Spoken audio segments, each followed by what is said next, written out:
पिछले क्लास में हम लोग डिमांड तक देखे थे कि क्या होता है डिमांड और लॉ ऑफ डिमांड क्या होता है, ये समझ चुके थे। ठीक है, अब जो नेक्स्ट हम लोग दो तरीके का गुड पढ़े थे कि एक होता है सब्स्टिट्यूट गुड्स और दूसरा होता है कॉम्प्लीमेंट्री गुड्स। ठीक है, तो सब्स्टिट्यूट गुड्स के केस में लॉ ऑफ डिमांड कैसे काम करता है या फिर डिमांड कर्व हमारा कैसे बनता है, और in case of complementary goods कैसे बनता है। ठीक है, सब्स्टिट्यूट गुड्स और कॉम्प्लीमेंट्री गुड्स का डेफिनेशन हम लोग देखे थे कि क्या है। सबसे पहले डिमांड हम लोग क्या जाने थे कि क्या होता है डिमांड, कि किसी भी एक पर्टिकुलर प्राइस पे जितने क्वांटिटी को हम डिमांड करें या फिर जितने क्वांटिटी को हम खरीदना चाहते हैं वो क्या कहलाता है, डिमांड कहलाता है। ठीक है, अब जो हमारा कमोडिटी है जिसको अलग अलग जो चीजें हम खरीद रहे हैं वो भी अलग अलग तरीके का होता है। तो दो तरीके का गुड था, एक था सब्स्टिट्यूट और दूसरा कॉम्प्लीमेंट्री। तो सब्स्टिट्यूट गुड्स किसको कहते हैं और कॉम्प्लीमेंट्री किसको कहते हैं। तो सबसे पहले सब्स्टिट्यूट गुड्स, तो सब्स्टिट्यूट गुड्स वो गुड्स होता है जिसको हम लोग क्या करते हैं, एक की जगह दूसरे को यूज किया जाता है, यानी रिप्लेस करके यूज करते हैं। जैसे they are those goods which can be used in the place of one another, एक की जगह दूसरे को यूज किया जा सकता हो उसको हम लोग क्या कहते हैं, सब्स्टिट्यूट गुड्स कहते हैं। नॉर्मल अगर हम लोग बातचीत के टर्म्स में भी यूज करते हैं ना कि ये उसका सब्स्टिट्यूट है। सब्स्टिट्यूट यानी कि अगर वो पर्टिकुलर गुड या फिर वो पर्टिकुलर चीज अवेलेबल नहीं है तो उसकी जगह क्या है, दूसरे को भी यूज किया जा सकता है। तो वैसे ही क्या होता है, सब्स्टिट्यूट गुड्स होता है। जैसे इसका एग्जांपल क्या है, टी एंड कॉफी। अगर टी कॉफी कंज्यूम करने वाले लोग हैं तो अगर टी नहीं है तो कॉफी को कंज्यूम किया जा सकता है, और अगर कॉफी नहीं है तो टी कंज्यूम कर सकते हैं। ठीक है, अगर ब्लैक पेन नहीं मिल रहा है तो ब्लू पेन से लिखा जा सकता है, ब्लू पेन नहीं मिल रहा है तो ब्लैक से लिखा जा सकता है। तो ये कैसा गुड्स हो गया, कॉम्प्लीमेंट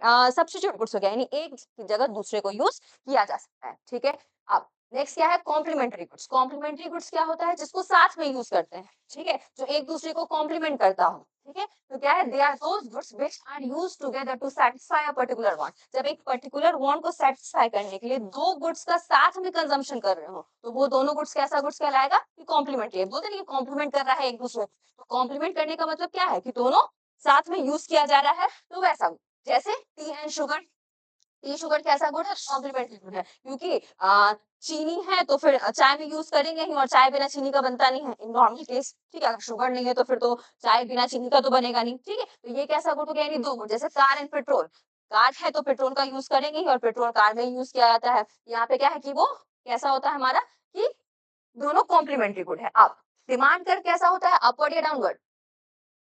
डिमांड कर कैसा बनता है, अपवर्ड बनता है या डाउनवर्ड बनता है, डाउनलोड बनता है। ये हम लोग पिछले क्लास में देखें कि डिमांड कर कैसा होता है, डाउनलोड होता है। अब इन दोनों के केस में, सब्स्टिट्यूट गुड्स के केस में कैसा बनेगा डिमांड कर, और कॉम्प्लीमेंट्री गुड्स के केस में कैसा बनेगा। तो सब्स्टिट्यूट गुड्स जो होता है उसके केस में हमारा डिमांड कर्व अपवर्ड बनता है।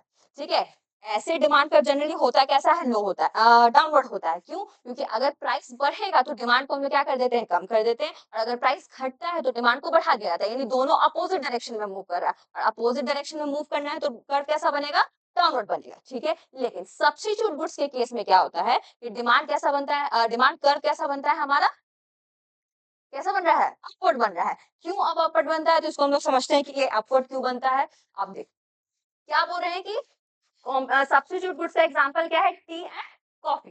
तो टी और कॉफी अगर मेरा सब्स्टिट्यूट गुड्स का एग्जांपल है,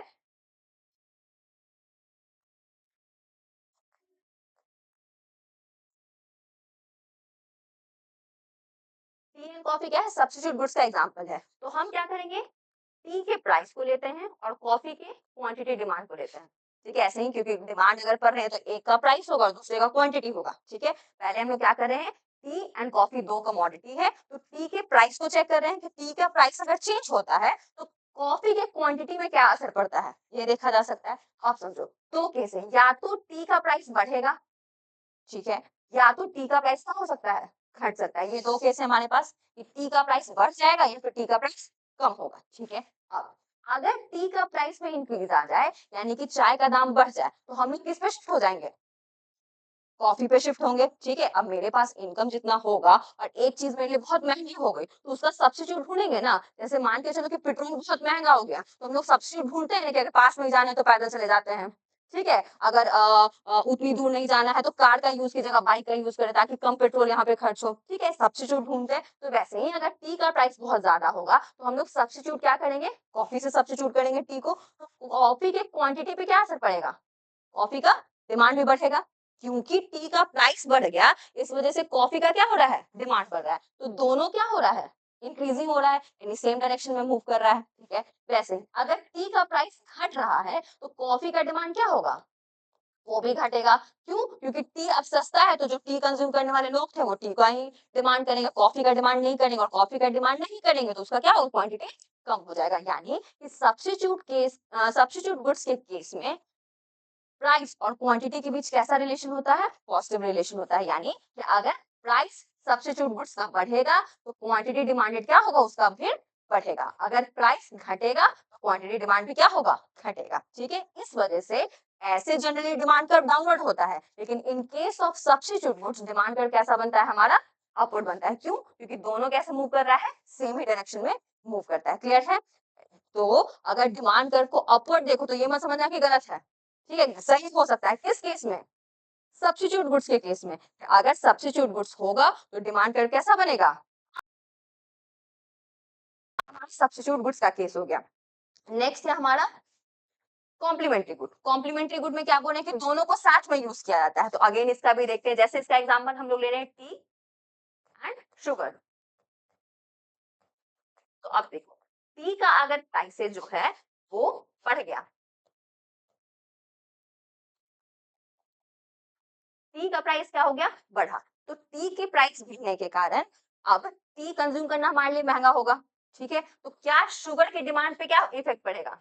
शुगर का बहुत ज्यादा डिमांड करेंगे हम लोग, कम कर देंगे उसका डिमांड। ठीक है? यानी कि टी का अगर प्राइस बढ़ रहा है, तो हम लोग शुगर का डिमांड क्या कर रहे हैं? कम कर दे रहे हैं, क्योंकि अब टी कंजम्पशन मेरे लिए बहुत महंगा है। तो अब चाय तो पी ही नहीं रहे, तो चीनी का क्या करेंगे? उसका भी डिमांड नहीं करेंगे, और करना दोनों को साथ में यूज है। तो जब चाय का ही डिमांड नहीं कर रहे हैं, तो चीनी का डिमांड करेंगे? नहीं करेंगे। अब कार है ही नहीं मेरे पास, तो पेट्रोल का क्या करेंगे? कुछ करेंगे नहीं। तो पेट्रोल के डिमांड पे भी क्या असर पड़ेगा? वो भी कम हो जाएगा। तो यानी कि टी के प्राइस में इंक्रीज आने की वजह से शुगर का डिमांड क्या हो गया है? घट गया है। ठीक है?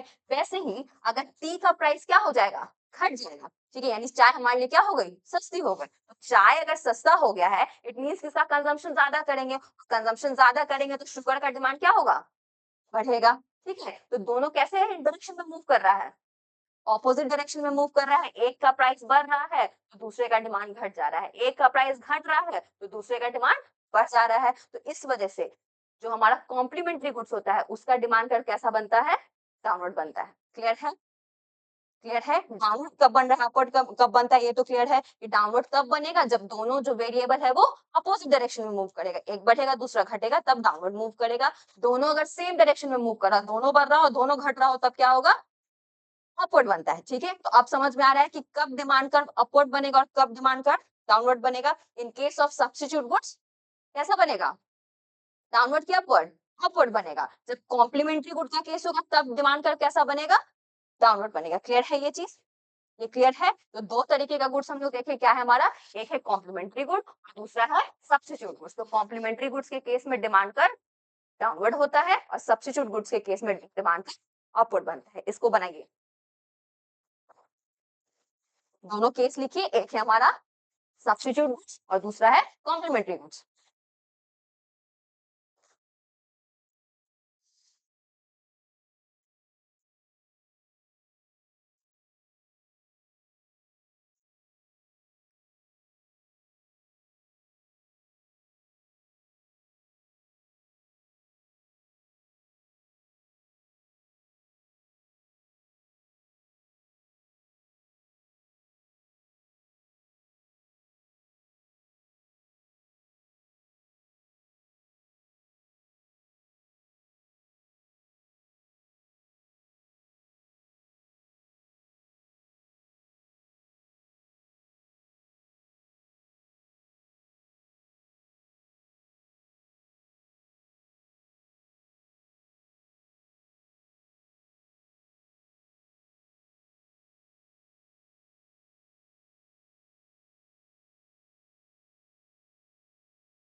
ठीक है, ये ग्राफ भी बन गया, ग्राफ भी बना लीजिए, सब्स्टिट्यूट का और कॉम्प्लीमेंट्री का।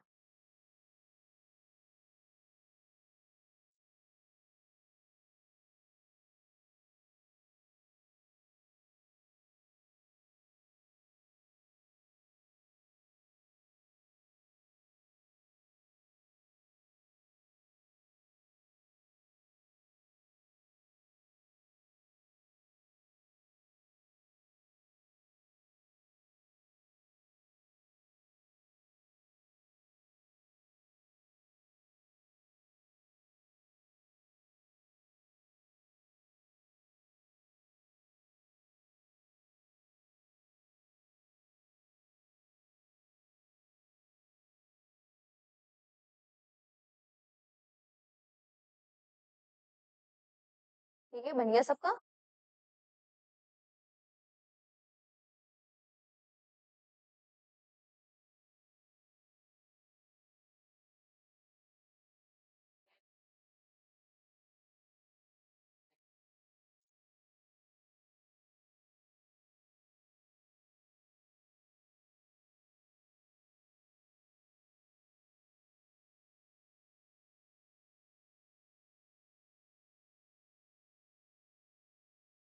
ये ग्राफ क्लियर है कि कैसे हो रहा है? ठीक है, अब हो गया सारे लोग का? हो गया? इस ग्राफ में भी देख सकते हो, क्योंकि ये सब्स्टिट्यूट गुड्स का ग्राफ है, यहाँ पे प्राइस अगर बढ़ रहा है, यहाँ पे प्राइस क्या हुआ है, अगर प्राइस में इंक्रीज हुआ है, इस वजह से क्वांटिटी डिमांड भी क्या हो गया है, इंक्रीज हो गया है। तो पहले जो पॉइंट यहाँ पी से ये क्यू था, एक पॉइंट यहाँ जो मिल रहा था, अब कहाँ मिल रहा है, प्राइस बढ़ा, प्राइस का यहाँ पे, और दूसरा क्वांटिटी डिमांड जितने से बढ़ा, तो नेक्स्ट पॉइंट यहाँ पे। अब इन दोनों को जब अटैच करेंगे तो क्या हो जाएगा, अपवर्ड बन रहा है। ठीक है, कॉम्प्लीमेंट्री गुड्स के केस में क्या होता है कि प्राइस के बढ़ने की वजह से क्वांटिटी डिमांड क्या हो जाता है, कम हो जाता है, या फिर प्राइस अगर घटेगा तो क्वांटिटी डिमांडेड बढ़ जाएगा। तो क्या है, प्राइस अगर यहाँ से कहाँ गया, ऊपर की तरफ गया है, यानी पी जो पहले ये था और क्वांटिटी डिमांडेड यहाँ था, एक पॉइंट यहाँ मिल रहा था, अब जो प्राइस बढ़ा तो प्राइस में के बढ़ने की वजह से क्वांटिटी डिमांड कम हो गया है, कम हो गया है। तो क्वांटिटी डिमांड जब कम हुआ तो नेक्स्ट पॉइंट कहाँ मिल रहा है, यहाँ पे। इन दोनों को जब हम लोग जोड़ रहे हैं तो कैसा कर्व मिल रहा है, डाउनवर्ड कर्व मिल रहा है। तो ये क्लियर है? ठीक है, अब ये क्या हो गया हमारा, substitute goods and complementary goods. एक और गुड्स हम लोग देखे थे, नॉर्मल गुड और इंफीरियर गुड। ठीक है, दूसरा गुड क्या था हमारा, नॉर्मल गुड और इंफीरियर। ये तो हो गया यूज के बेसिस पे किए कि कैसे यूज करते हैं, साथ में यूज करते हैं या अलग अलग यूज करते हैं, ठीक है, या सब्स्टिट्यूट करते हैं। तो दो पार्ट्स में डिवाइड किए कि एक सब्स्टिट्यूट गुड्स हो सकता है, दूसरा कॉम्प्लीमेंट्री गुड्स हो सकता है। अब जो नेक्स्ट है हमारा वो क्या है, नॉर्मल गुड और इंफीरियर गुड। नॉर्मल गुड और इंफीरियर गुड कैसे डिसाइड होता है, इसको हम लोग डिसाइड करते हैं on the basis of income. ठीक है, कि हमारा इनकम में कैसा चेंज हो रहा है, बढ़ रहा है, घट रहा है, या इनकम ज्यादा है, कम है, इस पे डिपेंड करेगा कि गुड हमारे लिए नॉर्मल है, इंफीरियर है। ठीक है, ये कैसे डिसाइड होता है, बाय इनकम। ठीक है, इनकम पे डिपेंड करता है कि कौन सा गुड हमारे लिए इंफीरियर होगा और कौन सा गुड हमारे लिए नॉर्मल गुड है। ठीक है, तो पहले हम लोग देखते हैं नॉर्मल गुड किसको कहा जाता है। तो normal good refers to those goods whose demand is increases with increase in income। ठीक है, इनकम के बढ़ने पे अगर किसी पर्टिकुलर कमोडिटी का हम डिमांड बढ़ा दे, या किसी पर्टिकुलर गुड्स का डिमांड हम बढ़ा दे, तो वो कैसा गुड है हमारे लिए, नॉर्मल गुड है। ठीक है, जैसे कि पहले मेरा जितना इनकम था उसमें हम 2 टाइम का खाना खा पाते थे, अब इनकम बढ़ गया तो 3 टाइम का खाना खा पा रहे हैं। तो वो जो थर्ड टाइम का हमारा खाना हुआ, या थर्ड टाइम का जो मील हुआ, वो कैसा हो गया हमारा, हमारे लिए नॉर्मल गुड हो गया। ठीक है, तो इनकम के बढ़ने की वजह से जब हम गुड्स का डिमांड बढ़ा दें तो वो कैसा गुड है, नॉर्मल गुड है। नॉर्मल गुड, ठीक है, नॉर्मल मतलब इनकम बढ़ा तो बढ़ा दिए, इनकम घटा तो डिमांड घटा दिए। ठीक है, तो वो कैसा गुड है हमारे लिए, नॉर्मल गुड है। ठीक है, जैसे क्या है यहाँ पे, if the demand of TV increases with increase in income। मेरा इनकम बढ़ा तो हम टीवी का डिमांड, ठीक है, तो टीवी कैसा गुड हो गया मेरे लिए, नॉर्मल गुड हो गया। ठीक है, मेरा इनकम बढ़ा, इतना हुआ कि अब हम क्या कर सकते हैं, घर में एसी इंस्टॉल करवा सकते हैं, तो एसी मेरे लिए कैसा गुड हो गया, नॉर्मल गुड हो गया। क्यों, क्योंकि इनकम बढ़ा तो मेरे पास परचेजिंग पावर आया, मेरे पास कैपेसिटी आया कि हम उस गुड को कंज्यूम कर सकते हैं, तो वो गुड मेरे लिए कैसा गुड है, नॉर्मल गुड है। ठीक है, अब अगर मान लेते हैं कि इनकम घट जाए और इनकम घट जाए तो हम टीवी जो पहले देखा करते थे, केबल का जो रिचार्ज करवाया करते थे, हम नहीं करवाएँगे, ठीक है? तो वो गुड मेरे लिए कैसा हो गया? नॉर्मल गुड है क्योंकि इनकम घट गया, हम उसको अब अफोर्ड नहीं कर सकते, तो नहीं अफोर्ड कर रहे हैं। तो ये सारा गुड्स कैसा गुड हो गया? नॉर्मल गुड हो गया, ठीक है? इंफीरियर गुड कैसा गुड होता है? एक दूसरा हमारा इनकम पे डिपेंड करने वाला गुड कैसा है? इंफीरियर गुड है। ये क्या होता है? Inferior goods refers to those goods whose demand decreases with increase in income। जैसे ही इनकम बढ़ेगा, हम उसका डिमांड कम कर देंगे। यहाँ इनकम के साथ डिमांड बढ़ा रहे थे, यहाँ इनकम के साथ डिमांड को घटा देंगे। जैसे कि मेरा पहले जो हम टीवी यूज़ कर रहे थे वो ब्लैक एंड व्हाइट टीवी था, ठीक है? अब मेरा इनकम इंक्रीज़ हुआ तो ब्लैक एंड व्हाइट टीवी से हम कहाँ शिफ्ट हो गए? कलर टीवी पे शिफ्ट हो गए। तो कलर टीवी पे जो शिफ्ट हुए हैं तो जिस पर्टिकुलर कमोडिटी का डिमांड घटा दिए, यानी ब्लैक एंड व्हाइट टीवी का डिमांड घटा, तो ब्लैक एंड व्हाइट टीवी कैसा गुड हो गया? इंफीरियर गुड है मेरे लिए। बोलते हैं ना इंफीरियर है। यानी ये क्या है मेरे लिए? वो मेरे लेवल का नहीं है या फिर कह लें कि मेरा जो परचेज़िंग कैपेसिटी है, उस कैपेसिटी का वो नहीं है, ठीक है? पहले हम एंड्रॉयड फ़ोन यूज़ करते थे, अब हम शिफ्ट हो गए आईओएस पे, ठीक है? एप्पल का फ़ोन यूज़ करना स्टार्ट कर दिए। तो जो पहले हम यूज़ कर रहे थे, वो मेरे लिए कैसा गुड हो गया? इंफीरियर गुड हो गया, ठीक है? यानी कि हम डिमांड को क्या कर देते हैं? डिक्रीज़ कर देते हैं विथ इंक्रीज़ इन इनकम। जैसे ही मेरा इनकम इंक्रीज़ होगा, हम डिमांड को डिक्रीज़ कर देंगे। तो ये कैसा गुड हो जाएगा मेरे लिए? इंफीरियर गुड हो जाएगा। क्लियर है ये? अगेन इसका भी ग्राफ वैसा ही है कुछ, कैसा है? तो सबसे पहले हम लोग देखते हैं नॉर्मल गुड का ग्राफ कि नॉर्मल गुड कैसा होगा। तो नॉर्मल गुड क्या है? इनकम के बढ़ने पे डिमांड क्या कर दे रहे हैं? बढ़ा दे रहे हैं, ठीक है? मेरा इनकम जब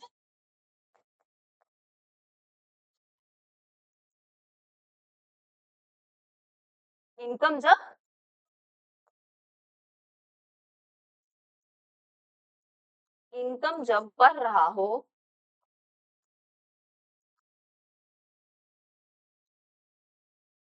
हम क्या कर रहे हैं? उस पर्टिकुलर गुड का डिमांड भी क्या कर दे रहे हैं?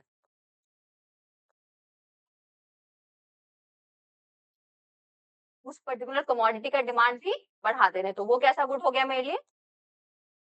वो कैसा गुड हो गया? वो कैसा गुड हो गया?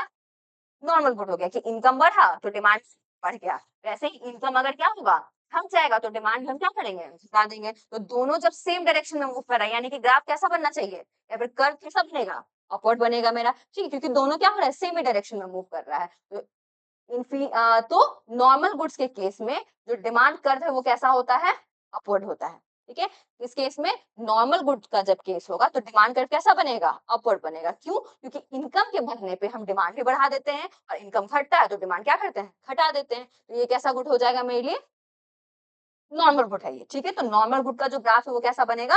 अपवर्ड बनेगा। क्लियर है ये? ठीक है? दूसरा क्या था हमारा? Inferior good. इंफीरियर गुड के केस में क्या हो रहा है कि जब इनकम मेरा बढ़ रहा है, इनकम जब बढ़ता है तो क्वांटिटी डिमांड क्या कर देते हैं? घटा देते हैं, ठीक है? क्योंकि इनकम बढ़ गया तो अब उस गुड की जगह हम क्या कर रहे हैं? जो मेरे लिए महँगा या फिर मेरे परचेज़िंग कैपेसिटी के अंदर जो गुड आ रहा है, अब उसको खरीद रहे हैं। तो गुड का हम क्या करते हैं? डिमांड घटा देते हैं, ठीक है? और जब इनकम मेरा घट जाता है तो हम उसका डिमांड क्या करते हैं? बढ़ा देते हैं, ठीक है? तो दोनों कैसे मूव कर रहा है? अपोज़िट डायरेक्शन में मूव कर रहा है। इसका डिमांड कर्व कैसा बन जाएगा? डाउनवर्ड बन जाएगा। जैसे सिंपल, अगर यहाँ पे हम बोल रहे हैं इनकम, इनकम हो गया और यहाँ पे डिमांड फॉर रेफ्रिजरेटर या फिर डिमांड फॉर टीवी बोल रहे हैं। जब मेरा इनकम बढ़ा, तो हम क्या जो पहले बाइंग इनकम था, तब हम इतना क्वांटिटी कंज्यूम कर रहे थे। ठीक है? रेफ्रिजरेटर जो सिंगल डोर वाला रेफ्रिजरेटर है वो था मेरे पास, ठीक है? अब जैसे ही मेरा इनकम Y से बढ़ के Y1 हो गया, यानी इतने से इंक्रीज़ हुआ मेरा इनकम। तो अब जो हम सिंगल डोर वाला रेफ्रिजरेटर यूज़ कर रहे थे, अब उसको हम डबल डोर कर दिए, यानी उसकी डिमांड को बढ़ा दिए, ठीक है? तो यानी पहले जो एक पॉइंट यहाँ मिल रहा था, अब क्या है इनकम के बढ़ने की वजह से डिमांड भी उस चीज़ का बढ़ गया। तो ये मेरा डिमांड कर्व कैसा हो गया? अपवर्ड हो गया, ठीक है? नेक्स्ट अब इधर, इनकम जब मेरा पहले Y था, तब हम क्या कर रहे थे?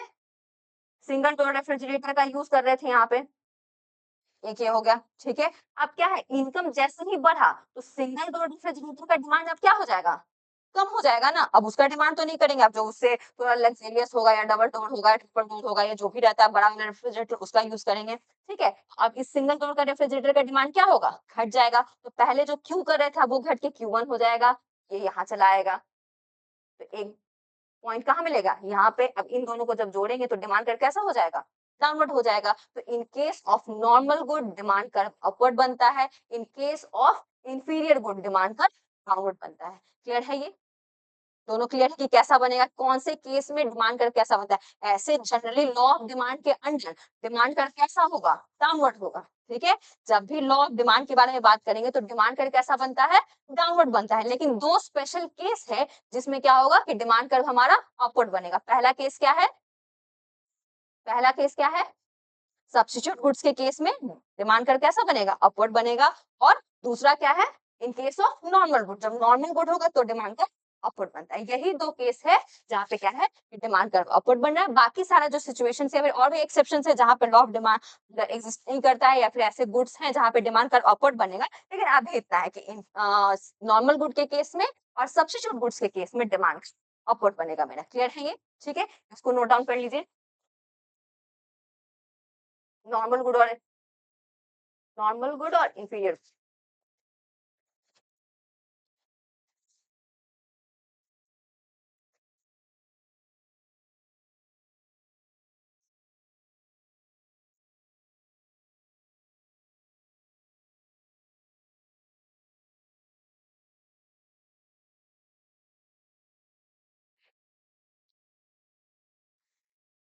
प्राइस साइड से प्राइस लिखो यहाँ पर।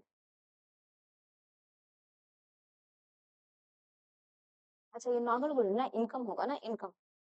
इनकम और क्वांटिटी डिमांड ना, उसमें था ना प्राइस।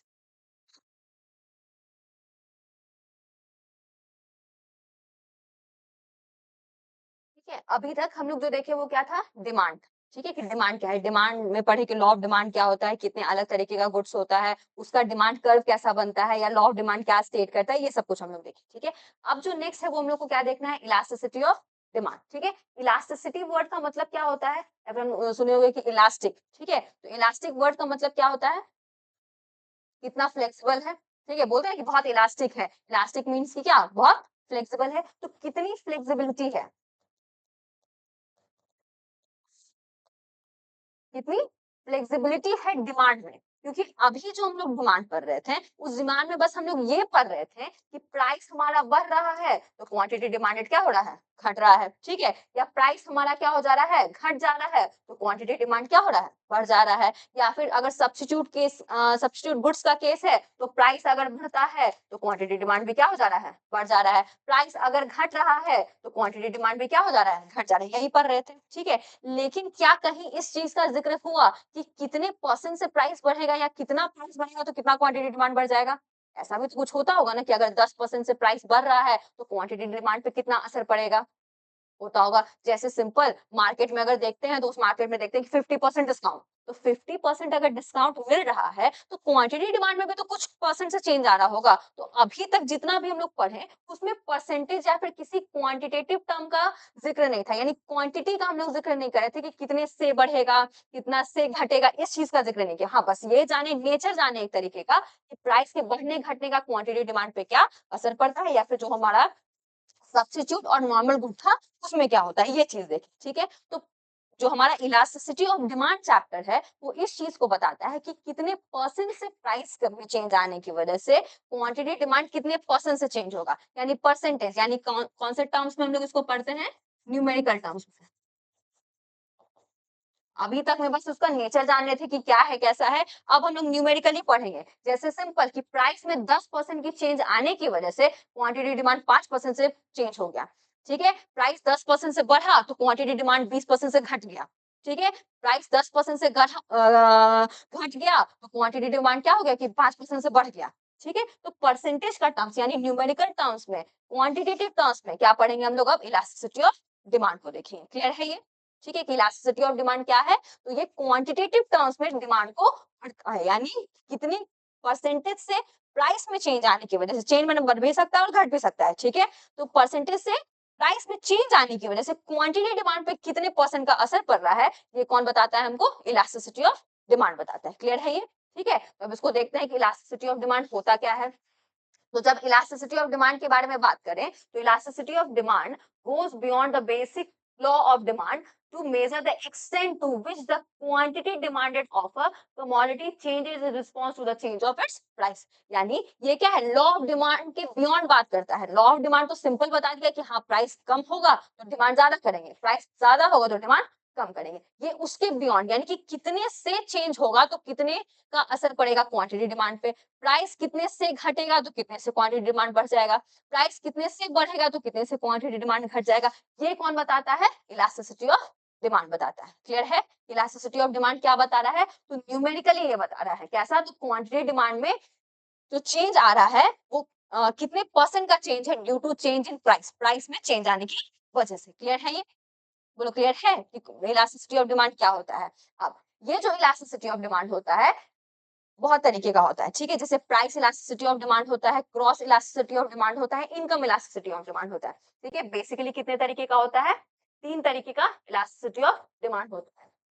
ठीक है, इलास्टिसिटी ऑफ डिमांड कितने तरीके का है, 3 तरीके का। पहला प्राइस, दूसरा इनकम और तीसरा क्रॉस। ठीक है, ये 3 तरीके का इलास्टिसिटी ऑफ डिमांड होता है, price, income and cross. Price elasticity of demand का जब हम बात कर रहे हैं तो प्राइस में चेंज आने की वजह से क्वांटिटी डिमांड कितना चेंज हो रहा है। ठीक है, जैसे हम लोग 2 का तरीके का गुड पढ़े, कौन कौन सा, पहला सब्स्टिट्यूट एंड दूसरा कॉम्प्लीमेंट्री गुड। उसमें प्राइस में चेंज हो रहा था तभी क्वांटिटी डिमांड चेंज हो रहा था, तो पहला क्या, कौन सा इलास्टिसिटी ऑफ डिमांड हो गया, प्राइस। दूसरा क्या है हमारा, income elasticity of demand. Income elasticity of demand में 2 तरीके का गुड पढ़े, कौन कौन सा, नॉर्मल और इंफीरियर। इनकम में चेंज आने की वजह से जब डिमांड में चेंज आता है तो वो 2 तरीके का गुड्स हो सकता है, या तो नॉर्मल गुड होगा मेरे लिए, नहीं तो इंफीरियर गुड होगा। ठीक है, नेक्स्ट है हमारा cross. Cross elasticity of demand में क्या पढ़ेंगे, तो भाई सब्स्टिट्यूट, मतलब कि जिसका आपस में कोई लेना देना नहीं, ना तो वो सब्स्टिट्यूट टाइप है, ना ही कॉम्प्लीमेंट्री टाइप है, ना इंफीरियर है, ना नॉर्मल गुड है। तो जब 2 अलग अलग है तो उन दोनों का क्रॉस इलास्टिसिटी पढ़ते हैं तो वो आता है, जिसमें बेसिकली जानना ये तीनों है, लेकिन पढ़ना हमको कौन सा इलास्टिसिटी है, सिर्फ प्राइस इलास्टिसिटी। होता 3 तरीके का इलास्टिसिटी है, पढ़ना सिर्फ इसको है, प्राइस इलास्टिसिटी को। क्लियर है ये, ठीक है, ये 3 तरीके का होता है, price elasticity, income elasticity and cross elasticity. ठीक है, प्राइस इलास्टिसिटी का बात करते हैं तो उसमें प्राइस में चेंज आने की वजह से, इनकम इलास्टिसिटी का बात करेंगे तो इनकम में चेंज आने की वजह से, एंड क्रॉस इलास्टिसिटी का मतलब क्या है कि 2 अलग अलग नेचर का कमोडिटी का जब हम लोग क्या है इलास्टिसिटी चेक करते हैं तो वो कैसा होता है, क्रॉस इलास्टिसिटी होता है। ये 3 है। ठीक है, अब पढ़ना कौन सा है हमको, प्राइस इलास्टिसिटी ऑफ डिमांड। तो प्राइस इलास्टिसिटी ऑफ डिमांड किसको कहते हैं, तो ये quantifies the degree of responsiveness of quantity demanded to change in the price of the commodity. Price of the commodity change हुआ है, यानी प्राइसेस में चेंज आया है, इसकी वजह से कितना इसे क्वांटिटी डिमांड चेंज हो गया, इसकी जब इसको जब क्या कर देते हैं, क्वांटिफाई कर देते हैं, यानी कि क्वांटिटेटिव टर्म्स में, नंबर के टर्म्स में बताते हैं, तो वो क्या कहलाता है, प्राइस इलास्टिसिटी ऑफ डिमांड कहलाता है। ठीक है, सिंपल कि क्वांटिटी कितने से चेंज हुआ, पहले हम 5 यूनिट का डिमांड कर रहे थे, अब क्या कर रहे हैं, 10 यूनिट का डिमांड कर रहे हैं, इट मींस कि सस्ता हो गया होगा। ठीक है, सिंपल, पहले कोई भी कमोडिटी का प्राइस अगर 2 रुपए था, ठीक है, तो 2 रुपए था तो हम क्वांटिटी डिमांड कितना कर रहे थे, 5 यूनिट्स का कर रहे थे, 2 रुपए पीस मिल रहा था, 5 यूनिट क्या कर रहे थे, डिमांड कर रहे थे। ठीक है, यानी टोटल इनकम मेरे पास कितना होगा, 10 रुपए था। ठीक है, तभी हम क्या कर रहे हैं, 2 रुपए पर पीस तो हम 5 क्या कर रहे हैं, डिमांड कर रहे हैं। ठीक है, अब जब प्राइस घट के 2 रुपए से 1 रुपया हो गया तो अभी भी तो मेरे पास 10 रुपए है, तो हम कितना डिमांड करेंगे इसका, 10 यूनिट का डिमांड करेंगे। ठीक है, तो यानी प्राइस घटने की वजह से क्वांटिटी डिमांड क्या हो गया है, बढ़ गया है, बढ़ा ना। ठीक है, तो इसमें कुछ चेंज होगा ना कि प्राइस कितने परसेंट से चेंज हुआ, क्वांटिटी कितने परसेंट से चेंज हुआ, तो यहाँ पे पढ़ किसका कंपैरिजन रहे हैं, प्राइस से कंपेयर कर रहे हैं कि प्राइस में चेंज आने की वजह से क्वांटिटी डिमांड कितने से चेंज हुआ है, इस वजह से ये कौन सा इलास्टिसिटी कहलाता है, प्राइस इलास्टिसिटी कहलाता है। क्लियर है ये, क्लियर है कि प्राइस इलास्टिसिटी कब बोलेंगे, जब प्राइस को चेक कर रहे होंगे। ऐसे ही जब यहाँ इनकम लिखा हुआ होगा तो वो कौन सा इलास्टिसिटी हो जाएगा, इनकम इलास्टिसिटी हो जाएगा। ठीक है, 2 अलग अलग गुड्स का जब प्राइस लिखा हुआ होगा तो वो कैसा हो जाएगा, हमारा क्रॉस इलास्टिसिटी के टर्म्स में होगा। क्लियर है ये, बोलो क्लियर है। ठीक, अब ये जो प्राइस इलास्टिसिटी है इसको कैलकुलेट करने का तरीका कि कैसे कैलकुलेट करते हैं, तो 2 मेथड होता है प्राइस इलास्टिसिटी ऑफ डिमांड को कैलकुलेट करने का। एक होता है प्रोपोर्शनेट मेथड या फिर उसी को परसेंटेज मेथड बोला जाता है, और एक होता है टोटल एक्सपेंडिचर मेथड। ठीक है, 2 मेथड्स होता है जिससे हम लोग क्या करते हैं, इलास्टिसिटी ऑफ डिमांड को कैलकुलेट किया जा सकता है। एक है हमारा प्रोपोर्शनेट मेथड या फिर सिंपल लैंग्वेज में उसको परसेंटेज मेथड बोला जाता है। और दूसरा क्या है हमारा टोटल एक्सपेंडिचर मेथड। ठीक है, कितना मेथड होता है, कितना मेथड होता है, दो। कौन कौन सा, पहला, पहला परसेंटेज मेथड या फिर उसको और किस नाम से जानते हैं, प्रोपोर्शनेट मेथड के नाम से जानते हैं। दूसरा कौन सा मेथड होता है, टोटल एक्सपेंडिचर मेथड। ठीक है, क्लियर है ये? कितना मेथड होता है,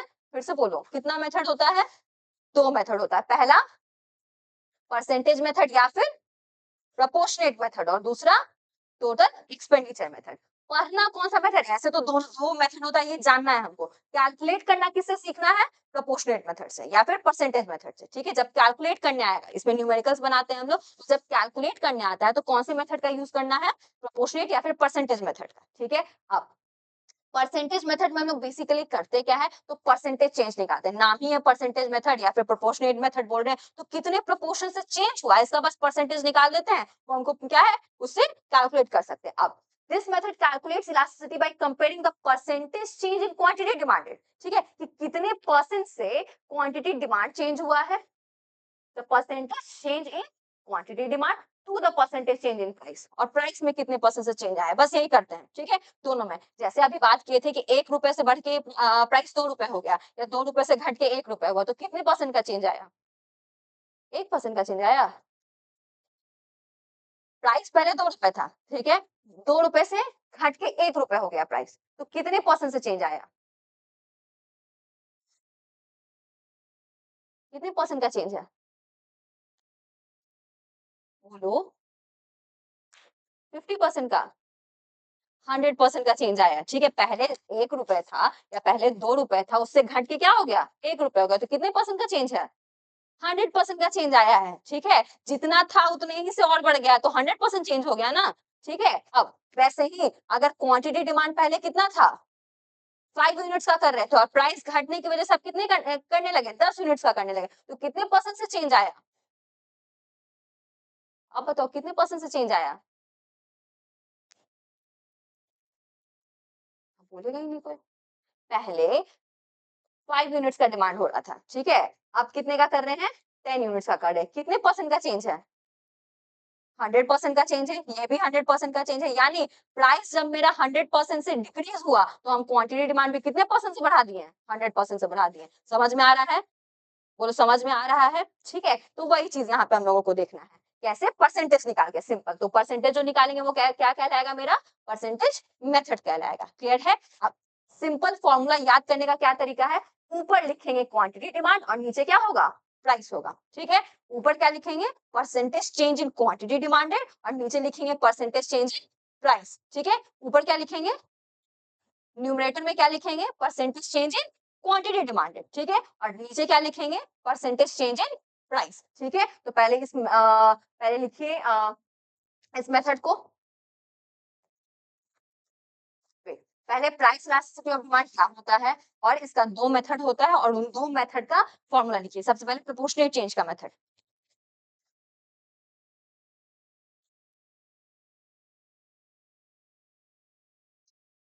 अब ये क्या हो गया, हम लोग देखें कि फॉर्मूला क्या होता है, कि percentage change in quantity demand divided by percentage change in price. ठीक है, ये सिंपल फॉर्मूला हो गया। अब इसको हम लोग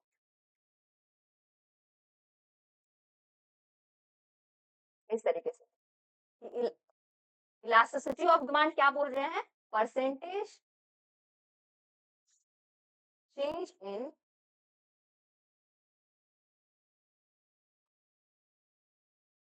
quantity demanded divided by percentage change in price. ठीक है, ये क्या है फॉर्मूला, क्या कि percentage change in quantity demand divided by percentage change in price. ये क्या है, हम लोग थ्योरेटिकल पढ़ रहे हैं। ठीक है, कि परसेंटेज बोल रहे हैं, नहीं बोल, किसी को अगर न्यूमेरिकली लिखना हो या मैथमेटिक्स के टर्म्स में लिखना, तो लिखा जा सकता है। ठीक है, percentage change in quantity demand कैसे निकलेगा, तो कितने से क्वांटिटी डिमांड चेंज हो रहा है, उसका परसेंटेज ऐसे ही निकालेंगे, ऐसे ही निकलेगा। ठीक है, अगर बोल रहे हैं कि percentage change in quantity demand, कितने से क्वांटिटी डिमांड चेंज हो, जैसे अभी हम लोग बात किए थे 5 यूनिट पहले डिमांड कर रहे थे, उसके बाद अब कितना करने लगे? तो 10 यूनिट करने लगे, यही था, ठीक है? तो कितने का चेंज है ये पहले हम लोग निकाले तो कितने से चेंज हुआ? 5 से चेंज हुआ। पहले इनिशियली कितना कर रहे थे? 5 कर रहे थे, 5 यूनिट कर रहे थे ना, ठीक है? इंटू कर दिए थे 100, तो ये क्या आ गया था हमारा? 100 आ गया था, यानी 100% का चेंज था क्वांटिटी डिमांड में, यही निकाले थे, ठीक है? तो वैसे ही लिखिए कि कितने से क्वांटिटी डिमांड चेंज हुआ, डिवाइडेड बाय पहले कितना क्वांटिटी डिमांड कर रहे थे, इंटू